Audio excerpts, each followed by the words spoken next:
Welcome again to Digitalpreneurs. How are we doing? I hope you're enjoying all the content that we drop on our channel regularly. Again, it's Balix Hassan here at the Digitalpreneurs headquarters, doing what we love to do, inspiring entrepreneurs who want to move their businesses online. Today, I'm back with another one of these amazing videos. Today, we are going to talk about how to create a high converting landing page stroke sales page. What qualities must your landing page have? What characteristics must you ensure that your landing page satisfies before it can truly convert at astronomical values? Okay, so that is what we are going to go through today, very quickly, very sharp. So be sharp, be ready, get your pen and paper and get ready to take some notes and implement on your landing page. So let's go immediately. When you are creating a landing page, of late you have to think of it as a sales page. It no longer matters whether you're giving away something free of charge, whether it's of low value, whether it's a high value item or a low value item. You always have to think of it in terms of selling. Why? People are getting so many offers left and right. So even when you're giving them a free PDF, a free video, a free masterclass, free advice on how to use your product, you have to sell to them. You have to convince them so that you get just a little bit of their time. Number one, as soon as they get on your landing page, you must have a catchy heading or title. Okay? As soon as they get on your page, a catchy heading or title. Remember, it must be something that stops them in their tracks and they're like, I really need to get to learn more about this. What more is he going to tell me? Okay? What more is she going to tell me? All right? So, what is a catchy heading? Number one, a catchy heading should always, within the heading, you should be able to provide a solution and do away with their problem. Okay? You should be able to provide a solution and do away with the problem within that heading.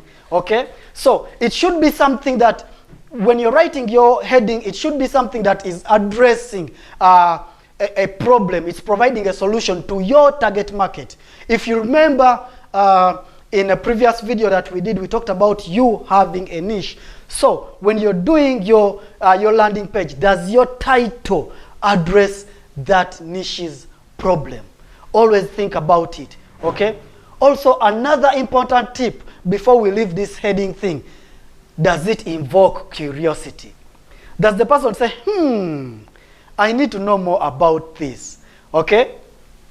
So, for example, how to attract high-paying clients without investing in ads. Okay? So when you look at that heading, you're looking at people who want to attract high-ticket clients, yeah? Maybe using social media, but they do not want to pay for ads. So then you break down the steps for them on that page, or then you provide them the PDF on that page. So that heading immediately stops them in their tracks. Okay? You could have a heading that says how to lose 35 kilograms without exercising, for example. So someone who is trying to lose weight will immediately be stopped in their tracks. Yeah? So you have to be thinking like that. The second really important aspect of any great landing page or sales page is you should ensure that you provide them the relevant information before they scroll. Did you get me? Ensure you provide all the relevant information before they scroll. Why? You want them to take action before they ever think of scrolling. Remember, people do not have time. Yeah? So, what are some of the important things that they should see before they scroll? Number one, your catchy heading. Remember, we've already talked about what your catchy heading should be like, should look like. Yeah?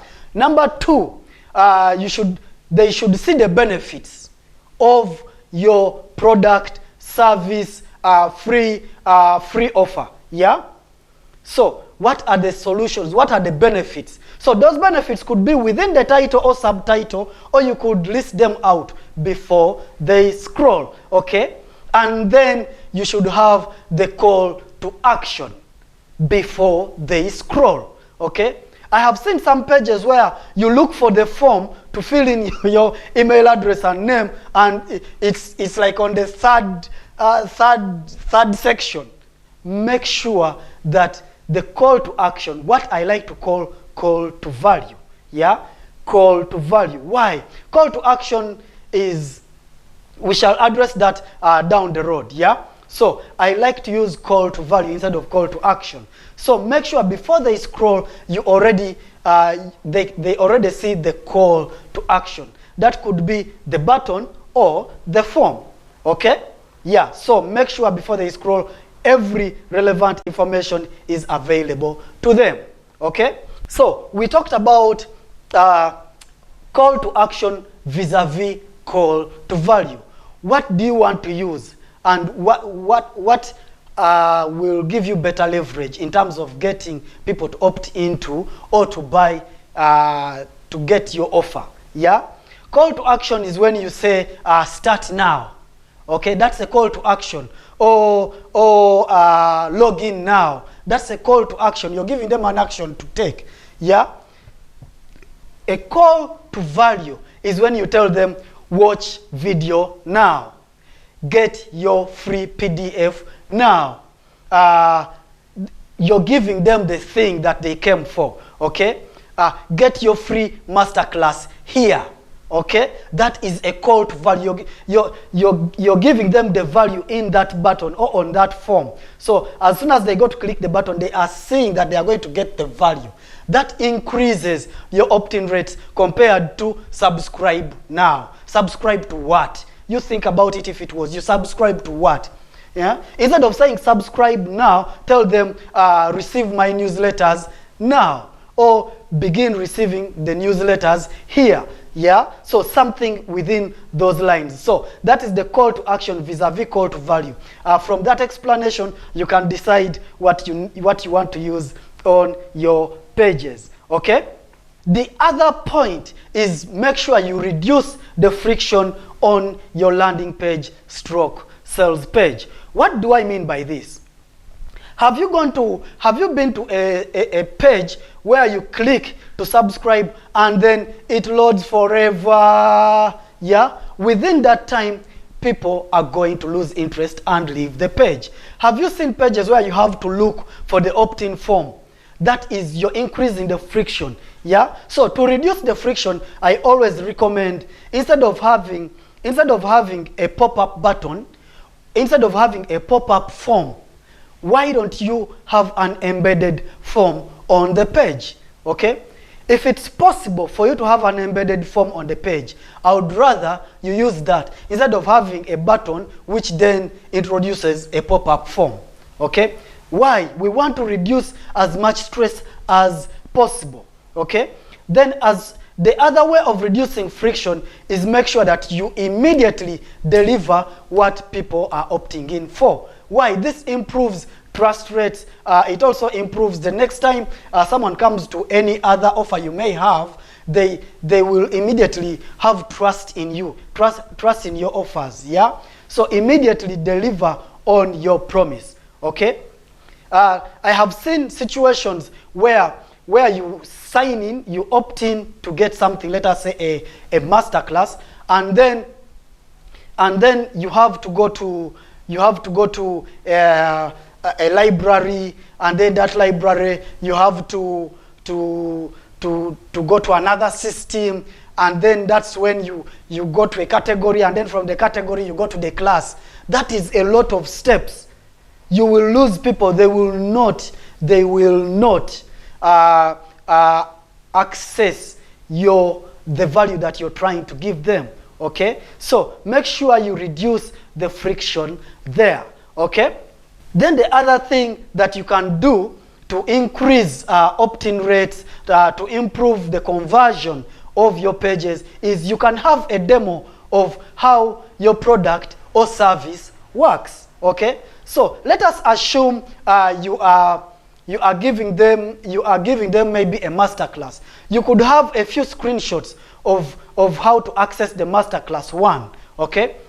Or you could have screenshots of a few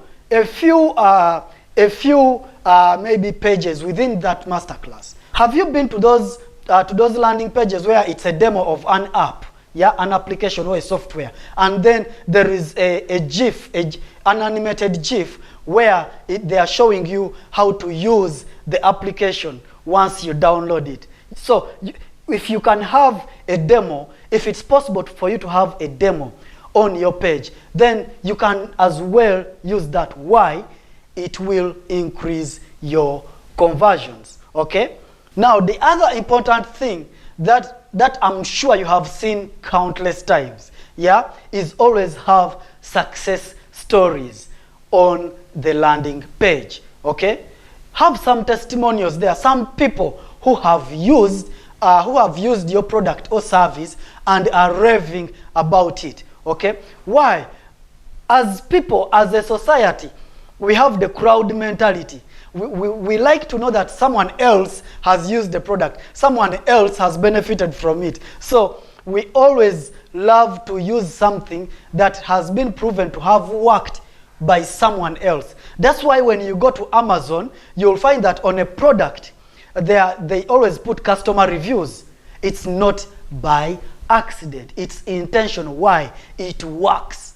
So if you're creating your landing page, always ensure that you have either product reviews, testimonials, yeah? And always make sure that when you're getting these testimonials, you could have those that are auto-generated, whereby someone who has used the product can comment, can leave a comment on the page, and then it's auto-generated.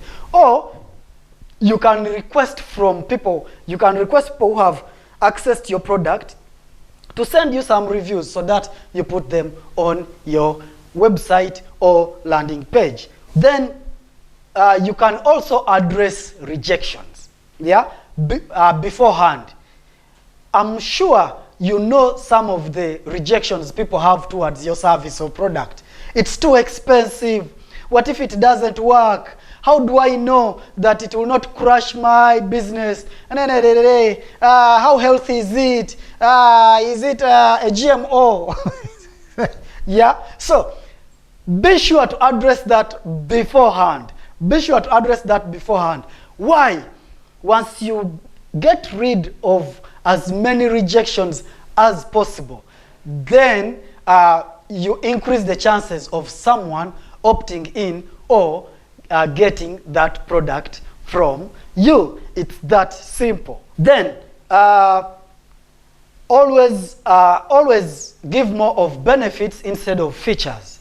Yeah, give more of benefits instead of features. Remember, in the beginning I told you that you need to show the benefits before someone scrolls.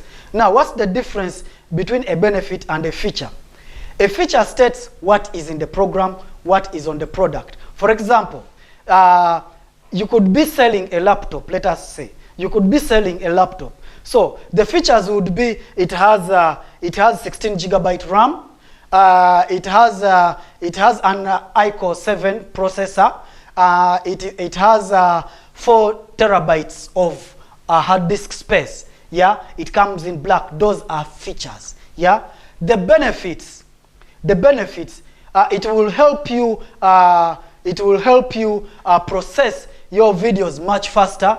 You will have high video quality. You will have what else is a good laptop good for? So you get my point, yeah? So what will the product or service do for the client vis-a-vis what it has? So if you have a masterclass, for example, the features could be it has 7 modules, yeah? And then you state the topics of the modules.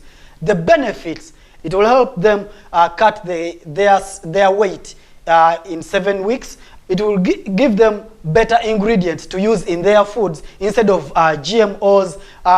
They will be able to live a much healthier lifestyle going forward. They will feel lighter. They will be able to laugh more. They will be able to perform better in other places, for example. Yeah, so those are benefits vis-a-vis the features of the product. And then the other, but really not so needed aspect of your landing page could be your bio. There are people who want to know about the person behind the product. Yeah, there are people who want to know the person behind the product. Who are you? What are your qualifications? Yeah, what qualifies you to talk to me? Yeah, do you have a success story behind what you are giving me? Yeah, have you tested the product yourself? Okay, are you a product of the product, so to say? Yeah, so there are people who want to know the person behind the product. So yes, it helps for you to have either your bio or the philosophy of the company that is providing the service. So those are the few aspects that I always use on my sales pages, landing pages, product pages. Yeah, well, in case you have any other that you feel could be on this list, then feel free to add it in the comment section below. Yeah, of course, in case you have a very free, something that you're just giving free of charge, it's a PDF and what, you don't need to go through this lengthy sales page. You could just have before they scroll, everything before they scroll, the heading, benefits, and call to action. Okay, so other than that, it has been amazing. Love the energy, and feel free to subscribe to the channel, like the video, share it with your friends, and I will be glad when you do so. Until next time, as always, it's Balix Hassan at Salavista. Bye-bye.